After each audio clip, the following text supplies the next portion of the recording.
Luka, we're going to do Luka's locks. Where did the word lock go, Luka? What's happening here? Look, this has been a historically awful year betting. And at least for myself and other individuals that kind of try to play based on where public money's going and lines and things like that. It's almost been one of those ones. And there's another popular gambling show that I listen where I love the line that was said where this has been the sucker bet year. That's kind of the best way to say it. So this week, if you want to be in that mindset, coming off an 0-3 week and -4 units, and it couldn't have been any worse, to be quite honest. Although I will say this, I am more than happy to spend a unit to see what happened to the Cowboys. I am. I would have probably made that 10 units if I would have known that would have jinxed them and gotten them there. Not really. I wouldn't want to spend that many units, but overall, I was happy with that one. But yeah, for the week, I deserve a punishment. I deserve all the crap sent my way. So we are in divisional fades territory, Josh, and we will begin as such. We'll see if we can get it back to locks next week. Maybe you'll go 4-0 this week. Three right answers, 4 units in your favor. It's going to start off with where the week starts off with the other AFC matchup. The Houston Texans go to Baltimore, and their young, outstanding quarterback CJ Stroud starts his first ever road playoff game against the Baltimore Ravens, who really have had 2 weeks off now. They had the bye week, and they also sat their starters week 18 against Pittsburgh. So we'll see if rust is a factor there. The Ravens are 9.5-point favorites over these Houston Texans. The over-under is set at 43.5 points. Luka, what do you like about this game? I mean, this is a game where it's really difficult this week when it comes to betting in general, especially with spreads. This is one of the rare situations where I can't remember seeing this many what we'll call quote unquote big spreads going into a divisional round playoff week. This is pretty wild. Both this game and a game we'll touch on a little bit here with the 2-1 seeds, they are almost double-digit favorites, and that is pretty wild. In the playoffs, it's crazy to think that Vegas is assuming, more than one score games are going to result in the end, and that's pretty wild to say. In this game in particular, it opened up with an over-under line of 46 points, and I thought that was pretty good. I thought that was solid. And for whatever reason, it's been just immediately going down. And I think early money and early betting was going on the under, understandably. So it was just one of those things where, okay, especially if you're hot on the Texans and you expect them to cover 9.5, you would most likely think it gets a little bit uglier. On top of the Ravens may want to run the ball because traditional sense tells you the Ravens want to run the ball, and that's kind of how they win. That's what they do. That's what they've always done. What I will say is, though, the line went all the way down to 43.5.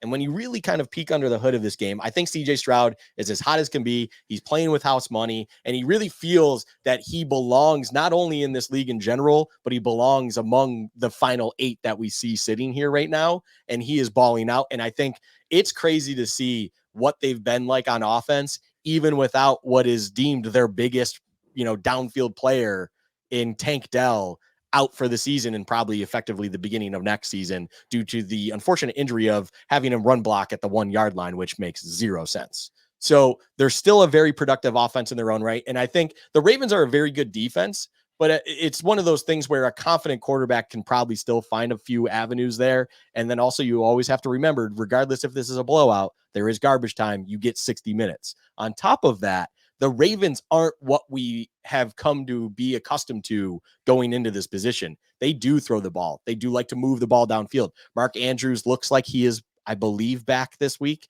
I don't remember it. I couldn't remember the situation of his injury. I know he's questionable and maybe leaning out or in, whatever. Sounds like it is. he'll be back next week. Okay.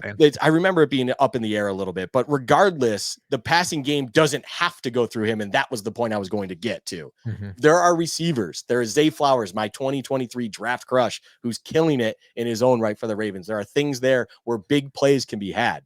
So when that line moved all the way down to 43.5, I had to take the over. I mean, that just makes the game in my eyes is something where I go, okay, Vegas looks at it as 9.5 spread.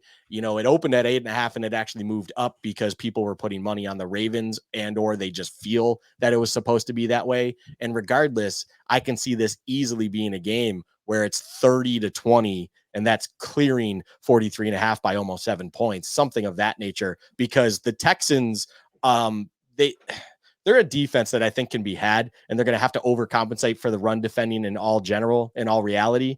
And at the end of the day, Lamar will be able to kill them over top. I lean the Ravens when it comes to the spread, but overall, the over 43.5, even though that is a public play, it's just too low of a point total in my mind that you have to take it. Boy, is it going to be awkward for you when your draft crush from last year, Zay Flowers, is lining up against your draft crush from 2 years ago and Derek Stingley Jr. You're going to be like Kelsey's mom out there with like half Texans, half Ravens. That's a very good point.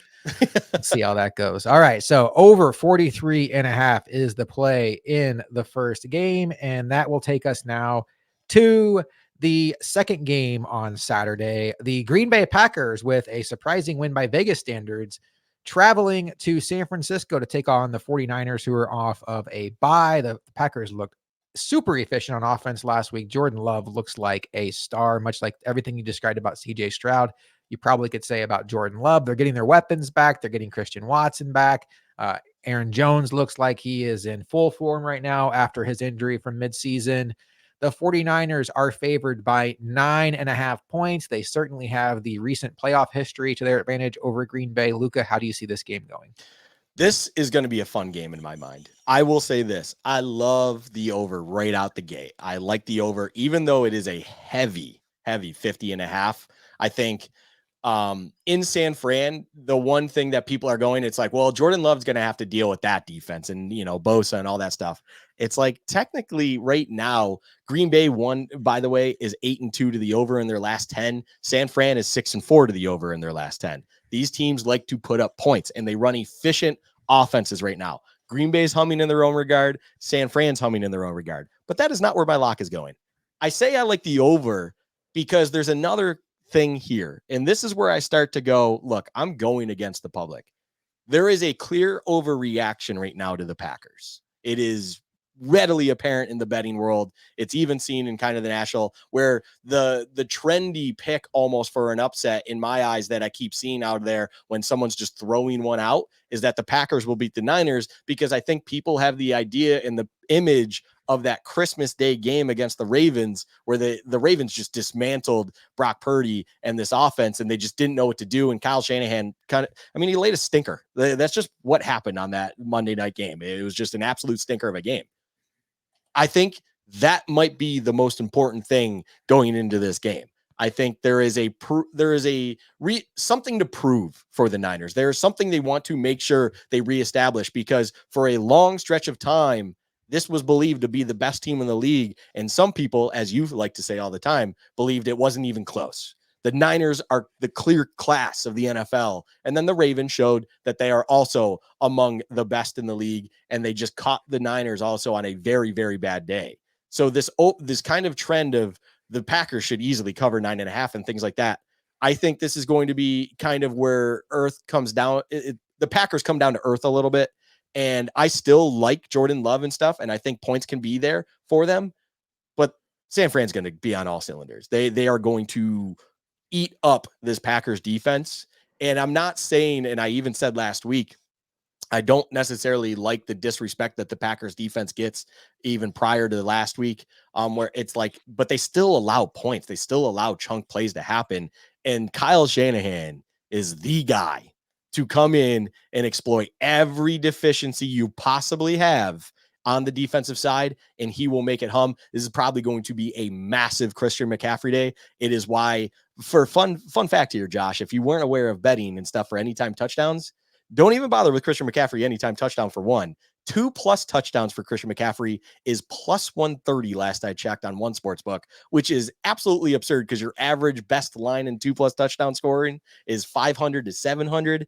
That is how big of a day it is expected with Christian McCaffrey on the ground against this Packers defense. And it just feels like one where I don't know how it necessarily will happen cover-wise, whether it'll be kind of an explosion of offense early, or if it will kind of be the ground and pound that will eventually wear down the Packers. But I just don't see a world where Green Bay at the end of the day can keep it within 10. And it's just going to be one of those things that the Packers will pull away in the end, and they will cover the 9.5. Packers defense is good. They have an excellent cover cornerback in Jair Alexander. Just think if they had Rasul Douglas. Oh, bang. Shots fired. They might. That's really all they're missing right now. All right, but hey, they got that third round pick. All right, so second bet is Niners minus 9.5 against the Packers. Go Packers in my heart. And Oh, then for sure. the third game is going to be the Tampa Bay Buccaneers, who very quickly dismissed these Philadelphia Eagles last week. See you later, alligator. Travel to Detroit to take on the Detroit Lions, who got their first playoff win in almost 3 decades. The Detroit Lions are 7-point favorites in this game, Luka. How do you see this one going? This is a matchup of two former first overall picks, Josh, in Baker Mayfield and Jared Goff. And they've both been tossed aside by those teams that drafted them first overall. And yet those teams that tossed them aside are no longer in the playoffs, and they are sitting there in the playoffs themselves. It's a fun one. This is going to be one where I mean, this is the most enjoyable game to have pre-Chiefs Bills. I'm so happy it's the game beforehand. It made sense. They always do generally the ones on Saturday, and then you get the others on Sunday. So it naturally fed into that. But I'm so happy that this is going to be just a very enjoyable experience in my eyes. It has kind of that feeling of Rams Bucks back in 2021, Josh. That was a very fun game where the Bucks pulled it out, it seemed like in the end, but then all of a sudden Cooper Kupp out of nowhere found it over top, got them into field goal range, and the Rams snuck out of Tampa with the win there. It's almost like that's kind of where I see this game also going.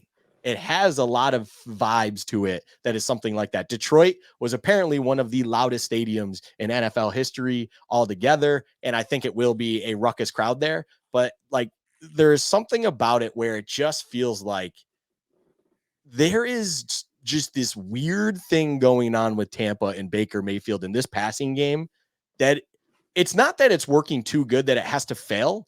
It's working too good that how can you bet against it? I'm done betting against it. I'm never going to I'm going to trust a guy that I had a crush on. Speaking of draft crushes, going into the 2018 draft, Baker Mayfield has something in him that it seems like when games elevate, when there's motivation to be had, he will step up and it won't be at his cause. Now, will he maybe throw a dumb interception here or there? Potentially, yes. But the Lions defense is not anything to fear. And it's one of those things that I think the Buccaneers defense should be able to make a play here and there that it will throw Goff off enough that will the Bucs win this game?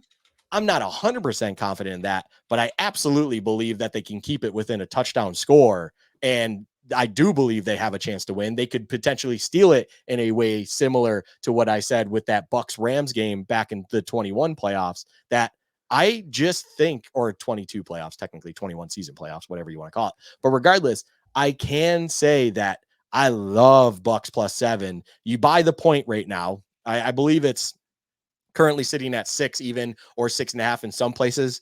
Buy the half a point to point, people. Don't be stupid with it. That's why this is the 2-unit play. I will say I'd probably lean 9.5 against the Packers more so in like what I agree with. But because you're buying the point, lay the 2 units on it. It's going to be a little juiced, but I truly believe that the Bucs should be able to keep this win within a touchdown. But just in case, get that little insurance to make you feel better about it.